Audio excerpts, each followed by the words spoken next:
ಸಾಂಸ್ಕೃತಿಕ ಕೇಂದ್ರ, ಸಹಕಾರ ತೋಂಟದಾರ್ಯ, ಕಲಾರಂಗ ಹಾಗೂ ಜಿಲ್ಲಾ ಕನ್ನಡ ಸಾಹಿತ್ಯ ಪರಿಷತ್ ಇವರ ಸಂಯುಕ್ತ ಆಶ್ರಯದಲ್ಲಿ ನಗರದ ಶ್ರೀ ಜಗದ್ಗುರು ಶ್ರೀ ತೋಂಟದಾರ್ಯ ಮಠದ ಆವರಣದಲ್ಲಿ ಪುಣ್ಯಕೋಟಿ ರೂಪಕವನ್ನ ಹಮ್ಮಿಕೊಳ್ಳಲಾಗಿತ್ತು.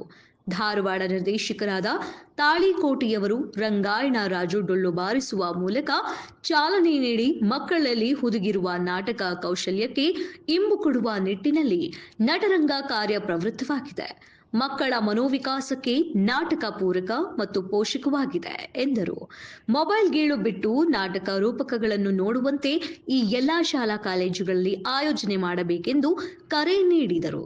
ಗದಗ ಜಿಲ್ಲೆಯು ಸಾಂಸ್ಕೃತಿಕ ಕೇಂದ್ರವಾಗಿತ್ತು. ಪದ್ಮಭೂಷಣ ಲಿಂಗ ಡಾಕ್ಟರ್ ಪುಟ್ಟರಾಜು ಕವಿಗವಾಯಿಗಳು, ಭಾರತ ರತ್ನ ಭೀಮಸೇನ ಜೋಶಿಯವರು ಗದಗ ಜಿಲ್ಲೆಯನ್ನು ರಾಷ್ಟ್ರಮಟ್ಟಕ್ಕೆ ಪರಿಚಯಿಸಿದ ಕೀರ್ತಿ ನಮ್ಮ ಗದಗ ಜಿಲ್ಲೆಯದಾಗಿದೆ ಎಂದು ಭಾವನಾತ್ಮಕವಾಗಿ ಮಾತನಾಡಿದರು. ನಾಟಕ ನೋಡಿದ ಮೇಲೆ, ಸತ್ಯ ಹರಿಶ್ಚಂದ್ರ ಎಂಬ ನಾಟಕ ನೋಡಿದ ಮೇಲೆ ಅವರ ಮನಸ್ಸು ಪರಿವರ್ತನೆ ಆಯಿತು. ಈಗ ಮಕ್ಕಳು ಅಭಿನಯಿಸಿದಂತಹ ನಾಟಕನ ಎಲ್ಲರೂ ನೋಡಿದ್ದೀವಿ, ಮಕ್ಕಳು ನೋಡಿದ್ದಾರೆ. ಅವರವರ ಮನಸ್ಸು ಪರಿವರ್ತನೆ ಮಾಡಿಕೊಳ್ಳಲು ಇದು ಒಂದು ವೇದಿಕೆ. ನಾಟಕದ ಮುಖಾಂತರ ತಿದ್ದಕ್ಕೆ ಸಾಧ್ಯ.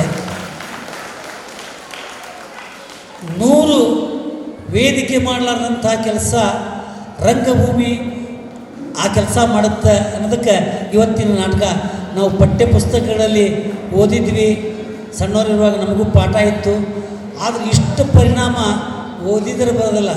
ಇದೇನು ದೃಶ್ಯ ಮಾಧ್ಯಮ, ನಾಟಕದ ಮುಖಾಂತರ ಲೈವ್ ಆಗಿ ನೋಡ್ತೀವಿ. ಆ ಕಂಗಳ ತುಂಬ್ಕೋತಾವ, ಕರಳು ಮಿಡಿತೈತಿ, ಒಂದೊಂದು ಸಾಲು ಮನ ಮುಟ್ಟತೈತಿ.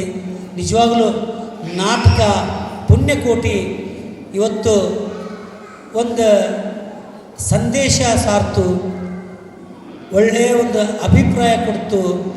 ಸತ್ಯವಚನಕ್ಕೆ ತಪ್ಪಿ ನಡೆದರೆ ಮೆಚ್ಚನ ಪರಮಾತ್ಮನು. ಈ ಹಾಡು ಬರೆದವರು ಯಾರು ಅಂತ ಇಲ್ಲಿವರೆಗೂ ಯಾರಿಗೂ ಗೊತ್ತಿಲ್ಲ.